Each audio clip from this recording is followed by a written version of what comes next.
میکنم که این شریح قولی شریح عقیده امام اعظم ابو حنیفه حساب میکنم. دعوا میکنم شما میگین که مذهب واجبه، انا در یگان دلیل آیا اومد است که امام اعظم ابو حنیفه در جای گفته باشه که تقلیدی مرا کنی، تقلیدی من برای شما را واجبه. اوه شرط نیست که امام اعظم ابو حنیفه رحمه الله بوده. پروردگار امام اعظم ابو حنیفه در قرآن عظیم شان تاکید کرده است فاسالوا اهل الذکر ان کنتم لا تعلمون. چیزی را نمیدونه از اهل ذکر از علما بپرسه. در اکثر تفاسیر اهل سنت و الجماعت شدیداً اومده تاکید است که میگه دلیل بر تقلید بر وجوب تقلیدی را به آیات قرآن است. و خدای تعالی میگه امام اعظم ابو حنیفه اهل ذکر هستی، اهل ذکر هستی. همین خاطر ما با امام اعظم ابو حنیفه هم اتباع تقلید داریم.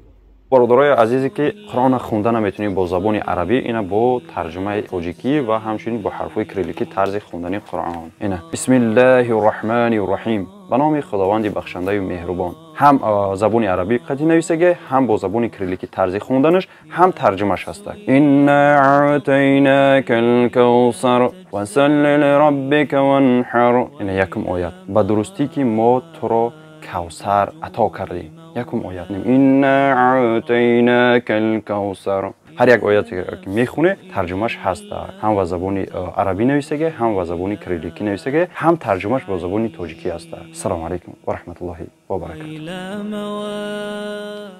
وقتی که میپرسی شو اینا مثلا درباره استوا علی العرش وقتی شروع میکنن گپا میگن غرض از همون استوا یعنی که علا و ارتفع بلند شد، بلند شدن یک جهت قبول دارن، جهت قبول دارن و دعوا میکنن که ما در عقیده سلف صالح، سلف صالح نسبت پروردگار جهت قبول نداره. این همین بزرگترین معروفترین عقیده در نزد اهل سنت و الجماعه عقیده امام طحاوی است.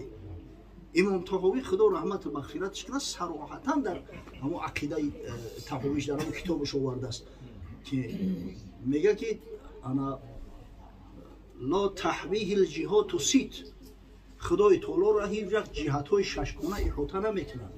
جهت ششگانه کشید شمال و شرق غرب جنوب بالا و پایین، چهار طرف بالا و پایین.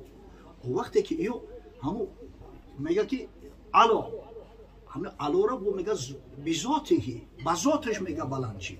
و وقتی که همون علو و بذات که قبول کردی معنوش همیه که سبحان تو علو حسی را قبول داری. و این علاقه عقیده باطل شد. علاقه این مقصد که این قول اهل سنت و الجماعت اهل تفویض نیست. تعویل نادرستی خودشون انجام میکنن، یا میخواهن یا نمیخواهن یقینا بدونن که مشبهن مجسمن، اگر به شرطی که نسبت پروردگار مکان قبول داشته باشن. اگر مکان قبول نکنن فقط همین جهتی بالا رفتن خدای تعالی را اگر اقرار کنن بدون شک و شبهه یا را کرامیه میگن. محمد ابن کرام گفتن یک شخص بود مکان نمیگفتن که همین جهت علو و حرکات پروردگار و نزول همین چیزا را قبول داشت. عقیدهش و عقیده اهل سنت و الجماعه نیست. عقیده اهل سنت و الجماعه را خدا رحمتش کنه امام بیهقی یک کتابی داره، ما کتاب معروف الاسماء و صفات. انا در همونجا از سفیان ابن عیینه رحمه الله تعالی روایت میکنه، میگه انا همین سفیان ابن عیینه گفت که ما وصف الله به نفسه فی کتابه المبین فقراءته تفسیره.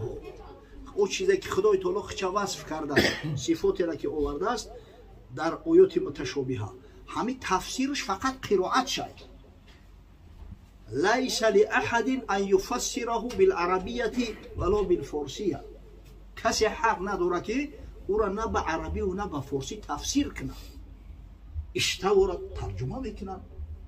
ای بچه جهات نسبت پروردگار قبول دارن، بعد دعوا میکنن که ما در عقیده سلف صالحیم. نه در عقیده سلف صالح نیست شما. در عقیده سلف صالح ما هستیم الحمدلله، اهل مذهب هستیم. خدا را شکر ما عقیده تفویض هم قبول داریم. عقیده تعویل اهل سنت و الجماعه را تعویل صحیح به خاطر اون که در ذهن مردم پیدا نشود همین شبهات و монандиҳо ба махлуқот мо инро қабул дорем ва ҷавоби инами муонидаву ҷавоби инами эътирозгароро ба ҳамин метиҳем.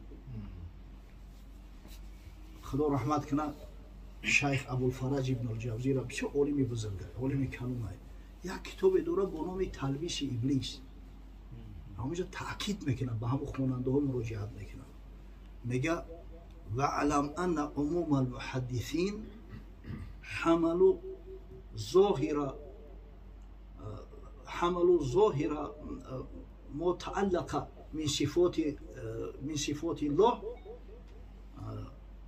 على مقتضى الحس آگاه باش میگه آگاه باشید که همین جمهور محدثا وقتی که درباره صفات متشابهه خدا گپ میزنن همون را به مقتضای حس شرحش میدن یعنی به حسیات انا حرکات نسبت پروردگار قبول دارن جهت نسبت خدای تعالی قبول دارن بعد سببش میگه با میگه فشبهو مادام که قبول دارن انا جهات حس و مقصد مقتضای حس اینو همون تشبیه میکنن خدای تعالی را اینو مشابهه حساب میکنن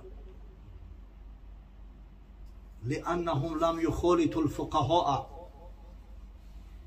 زیرا که اینا میگه با فقها شینخیز کم دارن از فقها مسئله را نمیپرسن عقل خودشون را میگیرن میگه از فقها با اجتناب میورزند خودشون را دور میگیرن اگر با فقها که میشیشتن فقها میفهموندن شو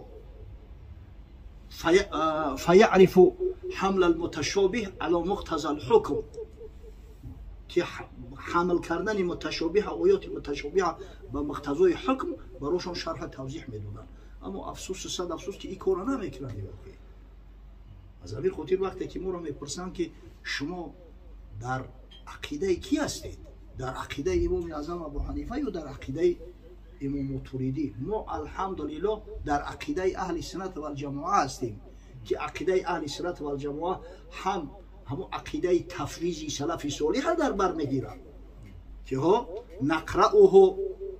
نقرأها و نؤمن بها ولا نفسرها قرائتش میکنیم ایمان داریم با او اما تفسیرش نمیکنیم در اطراف این موضوع بحث نمیکنیم عقیده سلف صالح اما عقیده تفویض همیه و هم عقیده تعبیلات اهل سنت قبول داریم این همین چیزی را که الحمدلله ابوالحسن اشعری ابو منصور ماتوریدی برای ما و شما مطرح کرده است برای سوالی به معنی نیست کسی که از علم عقیده علم کلام آگاهی و خبر داره میدونه که این سوال خودش هم یک سوالی به معنی است اصلا از علم عقیده و علم کلام آگاهی دارن میدونن که آخه اینجا یگان اختلاف نیست مثلا همین ابو منصور ماتوریدی شارح فقه اکبر امام اعظم ابو حنیفه است شارح عقیده امام اعظم ابو حنیفه است و بین اینا یگان اختلاف نیست بین امام ماتوریدی و امام اعظم ابو حنیفه با روایت 2 نفر با روایت 3 نفر گذشته است با همون شاگردای امام اعظم ابو حنیفه میرسه امام ابو منصور ماتوریدی میگن شما عقیده ماتوریدی دارید شما عقیده امام اعظم ابو حنیفه دانستید اصلا واقعا عقیده سلف صالح عقیده ای که امام اعظم ابو حنیفه و همین ائمه اهل سنت و جماعت در او بودن عقیده تفویض میگنش تفویض یعنی در آیات متشابه در صفات خبری و متشابه خدای تعالی اینا همین تفویض به سوی خدا میکنن به سوی خدا حوالش میکنن الله اعلم بمراده مقصد خدای تعالی خودش داناتره که غرض مقصد چیه شرحش نمیدادن تفسیرش نمیکردن تفسیر شرح تعویل آیات متشابه بدعت میدونستن همدیگه را از این کار منع میکردن ما عقیده اهل تفویض و عقیده امام اعظم ابو حنیفه را بالای چشم سر میگذاریم عقیده اساسی ما همین است وقتی که عقیده صاف و به اولویش برای خدای تعالی مکان مقرر نمیکنن که خداوند بر عرش یا در سر عرش یا فوق عرش یا برای خدای تعالی حرکت و سکون مقصد که تعیین نمیکنن خدای تعالی را مقصد که از نگاه حسی و مقتضای حس بالا و پایان نمیفرارن آخه همین عقیده ما ولی عقیده امام اعظم ابو حنیفه ما در این مستقیمه، جای شک نیست. عقیده بزرگا همیه. انا امام عبدالقاهر بغدادی خدا رحمت مغفرتش کنه، ولی یک کتاب داره الفرق بین الفرق، همه فرقه های اسلامی را ایالا گرفته تحلیل کرده است، تعیین کرده است، فکر عقیده‌اش را یک یک بیان میکنه. از حضرت علی کرم الله وجهه یک قولی را آورده است که میگه حضرت علی را وقتی سوال کردن در مسئله همی عرش، استوای عرش، گفت این الله خلق العرش اظهارا لقدرته لا مکانا لذاته. آخه خدای تعالی عرش برای اظهار قدرتش آفریده است، برای خچه مکان نکرده است که در همون مکان قرار بگیره، مثل که پوچا در بالای تخت میشینه. خلق العرش اظهارا لقدرته لا مکانا لذاته قد کان ولا مکان و هو الان علی ما کان. خدای بزرگ بود در صورتی که نه مکان بود، نه زمان بود، نه کجا و چیها بود، نه عینه بود، هیچی نبود. و خدای بزرگ به همون که بود، به همون شکل و صورت، مقصد به همون مقصد چیزی هست، یگان چی تغییر نخورده است. اگر به شرطی که عقیدهش و عقیده همه اهل تفویض باشه، جان و فدا شد، ما این قول قبول داریم. وقتی که یک مسلمان قطعی صحبت میکنیم، اگر به شرط عقیدهش عقیده تازه و آزاده باشه، به خدا مکان تخصیص نده، به خدا همین تغییر رو، همین اشیایی را که برای جسم ها و برای مخلوقات میگن اگر قائل نباشه، ما اهل تفویضیم، ما به دل جان قبول داریم. الله اعلم و بمراده، خدا خودش داناتر است که چی است و چی نیست، تفسیرش نمیکنیم. اما وقتی که عقیده های مختلف پیدا شدن، گروه های گمراه پیدا شدن در عقیده مسلمان ها، وقتی که خدشه وارد کردن، مقصد گروه های باطله و زوله مثل معتزلیه پیدا شد، مثل اینا مجسمه ها پیدا شدن، مشبیه ها پیدا شدن، برای خدا مکان قرار دادن، خدای تعالی را جسم گفتن. گروه های مثل جهمیه پیدا شد که صفات پروردگار را تعطیل کردن، یا را معطله میگن. در این صورت دیگه به ایو گفتن نمیشید که الله اعلم و بمراده. او خانواده کوف میکردن، عقیده های باطل خچونه در اینجا بار میکردن. ای همین خاطر اهل سنت و جماعه مجبور شدن که دست به تعویل بزنن، دست به تعویل بزنن. به خاطر عقیده مسلمانان را پاک و به اولایش نگاه داشتن که مبادا خدا را به یگان مخلوق قیاس نکنن. لیس کمثله شیء، مثل الله چیزی نیست که الله به چیز قیاس کردن نمیشه. ای همین خاطر بعد مقصد که این همین خدای تعالی یک نعمتی را برای مسلمانان هدیه کرد در شخصیت شیخ ابوالحسن اشعری و شیخ ابو منصور ماتوریدی. اینو همین امام اشعری بگیم شاگرد مکتب امام شافعی است، ابو منصور ماتوریدی شاگرد مکتب ابو حنیفه. بین اینا اختلاف نیست، فقط در برابر دلایل نقلی اینا دلایل منطقی و دلایل عقلی را آوردن، برای اون که طرف مقابل مستر کنن، برای اون که نگذارن که عقیده مسلمانان را باطل و ویران کنن. از همین خاطر مقصد وقتی که با همین گروه هایی که به خدای تعالی مقصد تشبیه قائل هستند، خدا را جسم میگن، پروردگار را مقصد که حرکات و سکنات نسبتش میگن، تغییر نسبتش قائل میشوند. وقتی با اینا گپ میزنیم، ما البته سعی میکنیم که همین چند به اهل تعویل بزنیم، به تعویلات اهل سنت و جماعه، به عقیده امام ابو منصور ماتوریدی. ولی ببینید دعوا میکنن همین گروه های نوبرمت که ما سلف صالحیم، عقیده ما عقیده سلف صالحیم، ما خدا را چه خیلی که خودش وصف کرده است همون خیلی میشناسیم و قبول داریم. در صورتی که وقتی که میپرسیشو اینا مثلا درباره استوا علی العرش وقتی شروع میکنن گپا، میگن غرض از همون استوا یعنی که علا و ارتفع، بلند شد، بلند شدن، یک جهت قبول دارن، جهت قبول دارن. و دعوا میکنن که ما در عقیده سلف صالحیم. سلف صالح نسبت پروردگار جهت شارح قولی، شارح عقیده امام اعظم ابو حنیفه حساب میکنن. دعوا میکنن شما میگین که مذهب واجبه، انا дар ягон далил оё омадааст ки имоми аъзам Абу Ҳанифа дар ҷое гуфта бошад ки тақлиди мара кунед, тақлиди ман барои шуморо воҷибай. оғо шарт нест ки имоми аъзам Абу Ҳанифа раҳимаҳуллоҳ буд. парвардигори имоми аъзам Абу Ҳанифа дар Қуръони азимашан таъкид кардааст: фасъалу аҳла зикри ин кунтум ла таъламун. чизеро намедонед аз аҳли зикр, аз уламо бипурсед. дар аксари тафосири аҳли суннат вал ҷамоат шадидан омадаги таъкид аст ки мега далил бар тақлид, бар вуҷуби тақлид ин ояти Қуръон аст. о худои таоло мега имоми аъзам Абу Ҳанифа аҳли зикр ҳастай, аҳли зикр ҳастай. ҳамин хотир мо ба имоми аъзам Абу Ҳанифарам иттибоъу тақлид дорем. шарт нест ки имоми аъзам Абу Ҳанифа худаш бага. пайғамбари имоми аъзам Абу Ҳанифа расулуллоҳ Муҳаммад саллаллоҳу алайҳи ва саллам таъкид кардааст, мега ва тамассаку би аҳди ибни уми абд, ба фатвову ба аҳди Абдуллоҳ ибни Масъуд чанг бизанед, чанг бизанед, биқапед. Абдуллоҳ ибни Масъуд